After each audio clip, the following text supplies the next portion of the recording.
What's up guys, it's Nick here, and welcome to a brand new Let's Play of Castlevania Aria of Sorrow. Now I decided to play this game because I actually wanted to do this back in Halloween time, but I didn't want to, I wanted to play Super Mario Odyssey, which came out I think, what was it, October 23rd or 6th, something like that. So yeah, I actually wanted to play a Castlevania game for a while now. And it still is fall, so I guess it is still kind of Halloweenish. So I decided to play Castlevania Aria of Sorrow. Now some people think this is the best in the series, other people think it's the second best.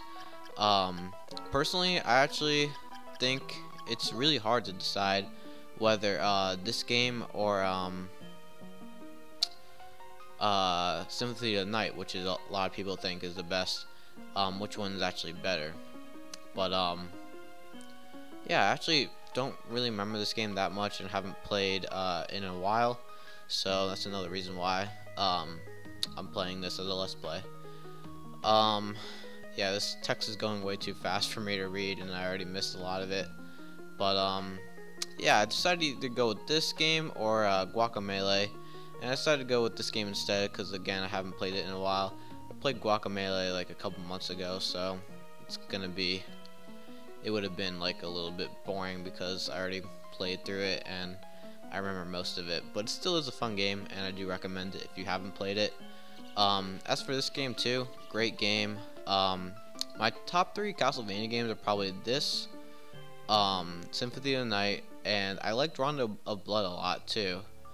And yeah, Super Castlevania 4 was also great. Anyway, I think this is the first game with Soma Cruz in it. I don't really know the story of Castlevania at all, to be honest. Most of the time I just skip through this dialogue, but maybe I'll actually know the story for doing this Let's Play, because I'm probably going to read all of it. Oh, hey, it looks like he's coming too. Where am I? Whoa, what happened? So, you decided to join us. Did you have a pleasant nap? Huh? Who the heck are you? It's okay, Soma. His name is Genia Arikado. Yeah, so this is, I think, they said Japan 2035, so this takes place in the future. And as you can see by his name, very Japanese-like. Skip the introductions. I have a few questions, and I need answers now. Go ahead. Why have you come here? Well, why? Well, Minna and I hang on. Where are we? We're in Dracula's castle. Huh? Dracula's castle? Are you telling me we're in Europe? No, we are inside the solar eclipse. Inside the eclipse? You're insane. Do you think I'm a fool? Soma, listen to him. He's telling you the truth. What the heck are you talking about? Give me an explanation. Well, it's like this. Huh? An enemy.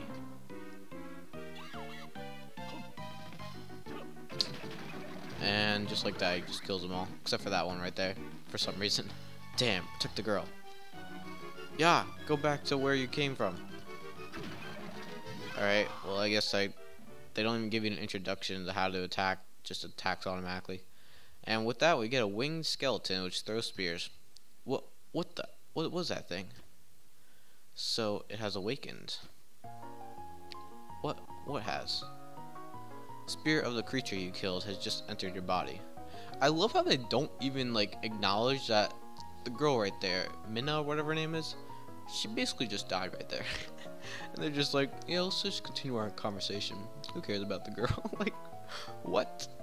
You have the power to absorb the abilities of the monsters you killed. Well, why? Why would I have that power? You have gained the power. Now you must go to the Master's Chamber. For what reason? Do you not wish to return with your friend to your own world? Of course I want to go back. Go to the Master's Chamber, and then you will understand everything. But I can't just leave Minna right here like this. No need to worry about her. I'll put up a protective barrier, but death will most certainly find those who stay here too long.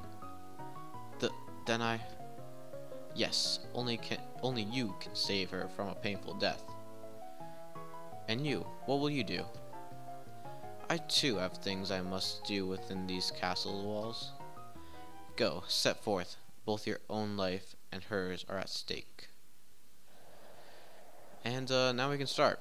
So, yeah, another reason why I did this as a Let's Play is because there hasn't been a new Castlevania game since, I think, the one on the 3DS, which I think, what was that, Lords of Shadow? Or no, Mirror of Fate?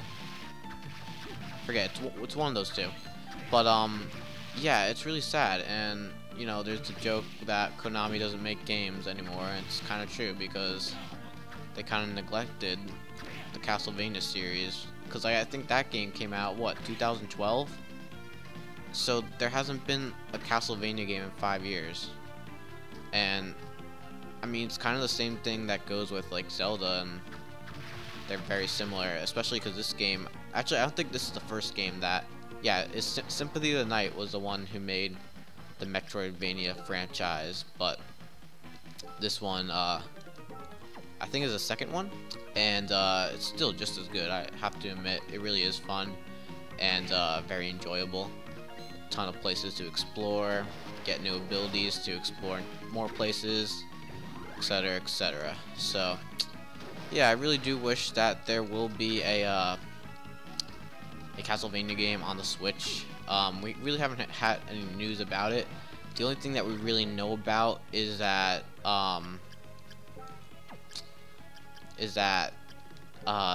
there's the game Bloodstained, I think it's called, which looks really good in my opinion.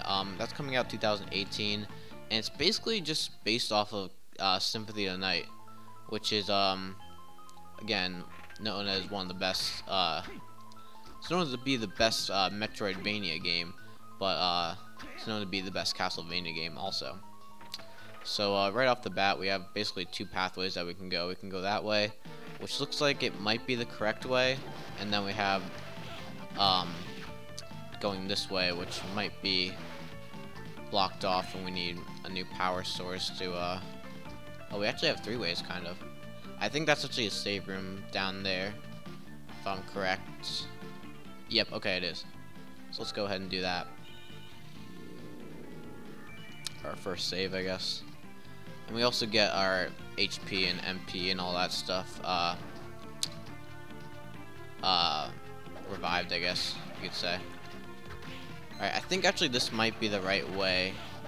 So maybe I should go back the other way. There might be some sort of treasure. But yeah, unlike Symphony of the Night, you do start off like bare bones, I guess you could say, with no like master equipment or whatever. Because in Symphony of the Night, basically what you, oh wow, already our first boss. In Symphony of the Night, you basically start off with probably the best, I think, material in the game, and then you lose all that power because death, literal death. The guy with the scythe, he basically just steals all your equipment, and you have to defeat him in order to get it back. So yeah, it's very like Metroid Prime, where Ridley causes some destruction that causes Samus to lose all of her abilities and stuff. So yeah, anyway, I'm going back here, see if we can get any good equipment that we missed. I'm doing a little bit low on HP. I'm at like 50%, actually a little bit less than 50%, but hopefully I'll be able to survive. I think I will. Maybe not. Alright, nice, we got a pennant right there, I think. Let me see, is that better than the cape? Alright, that will increase my luck, but the cape increases my defense. I think I'm gonna stick with defense for now. As you can see, we got a lot of equipment there. We can also equip souls. Now, this is, I think, only in Aria of Sorrow here. I don't think it's in any other game. Maybe I'm wrong. But here we can use basically our enemies' attacks. So just like in Super Mario Odyssey, where we can consume our enemies, basically we consume their souls and take their powers. and you can use that power anywhere you want. So we could either throw spears like those winged skeletons that we just saw in the very beginning of the game, or we could throw axes like those axe armor guys and do so like that. So pretty cool stuff. I do really like that concept, and some people like that so much that they think it's better than Symphony of the Night just because of that concept and that. In Symphony of the Night, they don't really have that. But Symphony of the Night did have, or was the first Metroidvania, and also brought some pretty cool stuff. You could turn into a wolf, you can turn into a bat, you can turn into I think a couple other things, and yeah, it was pretty cool. I also liked Order of Alessia or something like that. Forget what the full name of it, or the, I don't know how to pronounce the name, I guess, but it's like Order of something start with an E. But I actually really like that game, and a lot of people actually don't. Like, some people, like, I see top 10 lists, and it's usually number 9, number 10, but I actually really like that list, and it's probably, or not list, I really like that game, and I actually consider it close to probably in my top 5, and probably number 5. Alright, so we got this Creaking Skull, or whatever his name is. He's our first boss. Pretty difficult. He can kill you, I think, in 4 hits or 5 hits. And so I'm gonna use my axe right there, and with that, I was able to destroy him. And we get that little bubble thing that basically heals us, just like in other not Metro games, other Castlevania games, in which you end the level by getting that orb and basically heals you.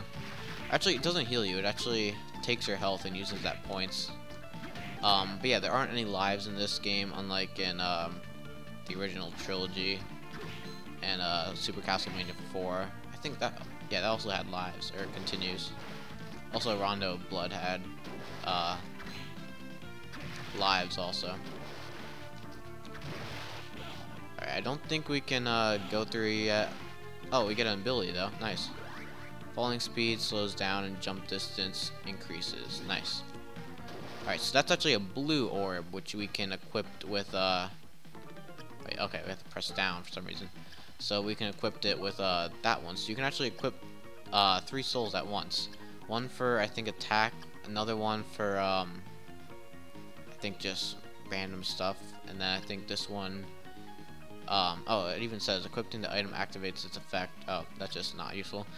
But yeah, that I think increases your stats and stuff, so it's basically another like defense or equipment item, basically. But yeah, some of them are unique though. It's like the more enemies you kill, the more defense increases, or the more souls you have, the more attack increases, or something like that. It's pretty cool, so it makes you want to collect more. And I never like 100% completed this game. I think, as you saw with my previous file, I had like 93%, so never 100% completed this game. And some of the souls are really rare to get. Like, you can be fighting enemies and get a soul, but like some of them are like really rare that you might not obtain their soul. So yeah, it's kind of annoying in that sense, I guess. And okay, we got this Booer, I guess his name is, as you see right there. Alright, I think in order to activate, oh, okay, it's, for me it's the B button, because I'm using the Wii remote, because I'm doing this on the homebrew channel. I actually want to check, yeah, I'm kind of want to check everything, to be honest, so I'm gonna go ahead and just battle through these guys. Surprised I can kill those blue crows in 1 hit. Like, okay, wow, bad example. Yeah, going back at Bloodstained though, I don't know when that's gonna come out, like the exact date, but it's 2018. It's coming out on the Switch. All right, okay, it is a save room. That's what I kind of figured, but just to be safe. Okay, we actually do have the map though. I forgot about that, so I probably should have checked that beforehand. Anyway though, this is the beginning of the game, so pretty easy stuff. I do just love the, like, people tend to, like, not worry, but, like, wonder if they like the more RPG style of Castlevania or the original, like, trilogy where it's like platforming and more I guess it's kind of harder, because I feel like this you can just grind and level up and be able to beat like enemies and bosses very easily because of that. Maybe there's like some technique or like some glitch to get like infinite XP to just be able to fly through bosses easily just by leveling up. So yeah, people kind of debate whether they like the RPG more or the what's it called, the original. And, like, people don't actually like the Super Castlevania 4 sometimes because it is a bit too easy, because you're able to swing your whip in so many different directions, which makes it a lot easier in my opinion. But some of the levels, actually, like the further levels, like they actually get really hard, and it's not actually an easy game. Especially the last level, I don't even think I beat that. And I actually wanted to do a let's play of that, but then I remembered that I never beat that game because the last level is really, really hard. But yeah, Soma Cruz, who is our protagonist right here, he's actually in another game. I think it's Dawn of Sorrow, which was on the DS. I've actually been playing that recently. I haven't really played it, like, I guess recently. Like, I've played it like probably a month ago. Last time I played it. It's a fun game, it really is. I do enjoy it, but it's not as good as Aria of Sorrow here. But it still is pretty good game. Like, the DS Castlevanias are not that bad, and in my opinion, they're actually better than most of the GBA ones, except for this one. This is on the GBA, but there are some other GBA Castlevanias. There's Circle of Moon, which isn't that bad, and then there's another one which is basically kind of a rip-off of Sympathy of the Night, but it's really, really bad in my opinion.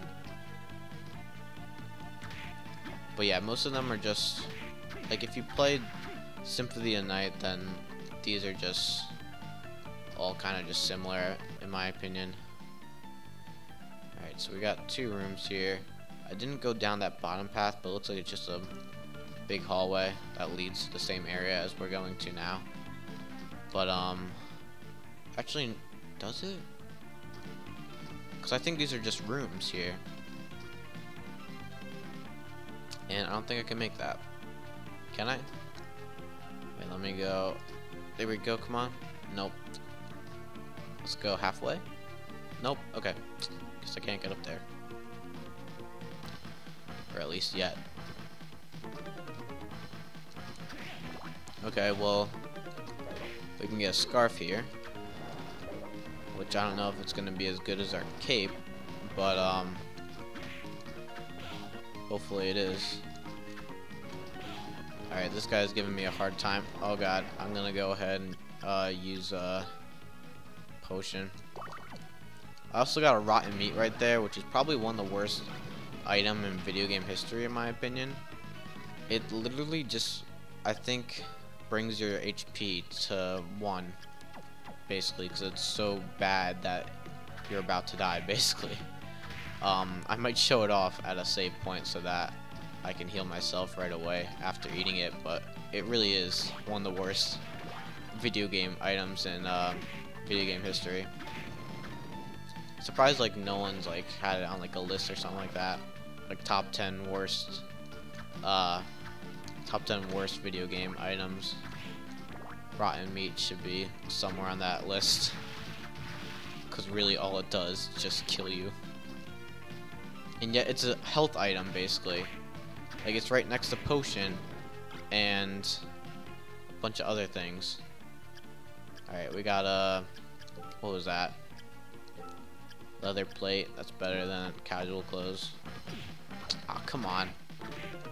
That was cheap.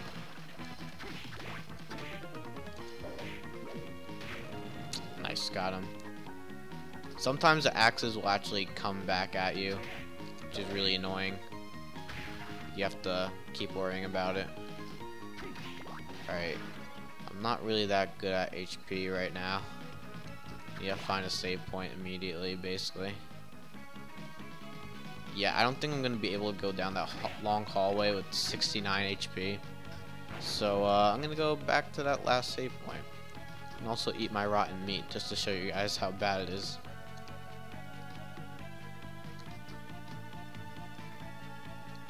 But yeah, I just love all the abilities that you get in this game, too. Like, they're actually, like, I think there's one, like, power move that, like, you can just, like, dash through this entire area. Like, it's pretty insane, like, some of the powers that you get. I actually don't know if there's any transformations, though, now that I think about it. Alright, so, let me go ahead and use that rotten meat. So, literally, look what it does. Okay, it doesn't put you down to 1 HP. But it just killed 200 HP from me. 200. You know, you would think that it would like maybe recover 1 HP, like something like the what's that shroom called in Paper Mario 1000 Year Door? I forget what it's called, but it heals 1 HP. It's like a rotten shroom, I think. No, something like that. But yeah, it basically revives 1 HP. While rotten meat, like, if you were like a beginner, like, you would think, oh, maybe this will heal me a little bit. Nope, it kills 200 HP. Like, what if they were like trying to like survive like at that first boss there, and they used rotten meat by accident because they think it's a healing item, and they just completely basically die. Like, that's just not a, especially as like a beginning item. I mean, I guess to teach you, but like still. I don't even think, well, the description, I think all it says is rotten meat, right? I don't know. Cause like for other, okay, potion restores 100 HP. I don't know what the rotten meat said, but I think maybe it does tell you. Maybe I didn't read it. That says will kill 200 HP off of you. Just a slab of HP gone.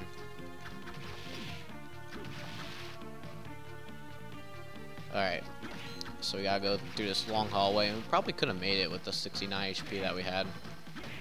But, we went the safer way, so that still works out, I guess.